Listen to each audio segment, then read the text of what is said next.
একা করে বান্দা নিয়ে গেছিল। তোমাদের এই জার্নালিজমের জন্য আমি ভিক্টিমাইজ, আমার ফ্যামিলি ভিক্টিমাইজ। তোমাদের লেখনের জন্য আজকে আমার পুরো এম্পায়ার ধ্বংস হয়ে গেছে। আমি জমি বেচা মামলা চালাইছি, একা করে বান্দা নিয়ে গেছিল। কারণটা ছিল বিদ্যুৎ। মোশাররফ মান ছিল একলা, আমার মান ছিল ফ্যামিলি শুদ্ধ নিয়ে গেছিল।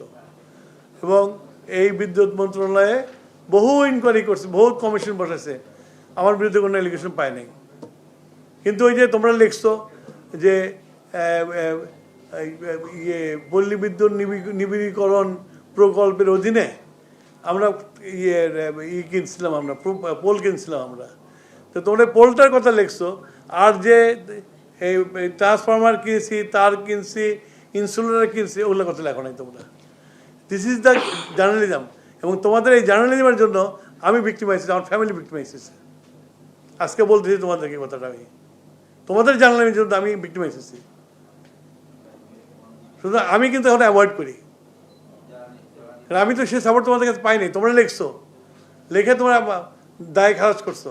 কিন্তু এই পোলটা যে একটা প্রকল্পের অধীনে বলে তো নিবিড়ীকরণ, পল্লী বিদ্যুৎ নিবিড়ীকরণ প্রকল্প কেনা হয়েছে এবং সেটা ইউএসএইড ফান্ডে কেনা হয়েছে, এটা তোমরা কোনো জায়গায় কেউ লেখো নাই। এবং ওইটা ওনারা যারা ধরে নিয়ে যায় তারা কেটে কেটে রেখে দিছে। আর ওই পেপার কাটিং থেকে আমাদেরকে অ্যারেস্ট করছে, আমার পরিবার শুধু অ্যারেস্ট করছে। তো এই যে তোমাদের জার্নালিজমে যে ক্যারেক্টার অ্যাসোসিয়েশন হয়, আল্লাহ দিলে এখনও বলতে পারি কোনো হারামে পয়সা কোনো ছুঁই নেই।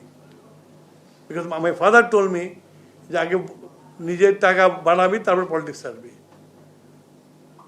And I came to politics after becoming established industrialist in Bangladesh.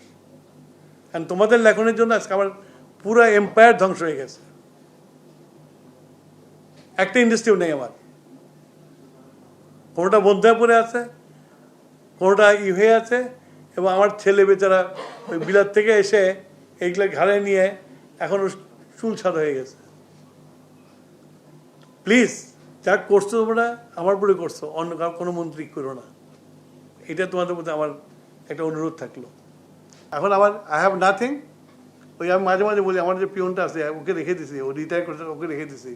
ও আমার একটা মূল্যবান কথা বলছিল। হ্যাঁ, ও একটা মূল্যবান কথা বলছিল যে স্যার, আপনি যে এত সততা দেখাইতেছেন, আমাদের বন্ধু টিপস নিতে দেন না, এই মন্ত্রণালয় যে আসে তারই মামলা হয়।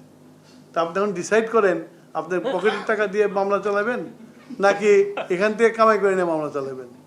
তো আমি জমি বেচা মামলা চালাইছি, আমি জমি বেচে মামলা পাইছি। তোমরা খোঁজ নিয়ে দেখতে পারো কত জমি বিক্রি করছি আমি গত 15 বছরে। এখন আমার হাতে কিছুই নেই, বাট পলিটিক্সে আসছি সব ফেলে দিয়ে দেশে কিছু করে যাওয়ার জন্য। এই দেশের জন্য যুদ্ধ করছি, এই দেশের জন্য জীবন দিতে গেছিলাম। আর জীবন দিয়ে দেশটা আসছিল বলে আমরা এই দেশের মন্ত্রী হতে পারছি। আমরা ওই দেশের বিরুদ্ধে বলে ওই তোমার মাথায় পতাকা নিয়ে ঘুরে বেড়াই।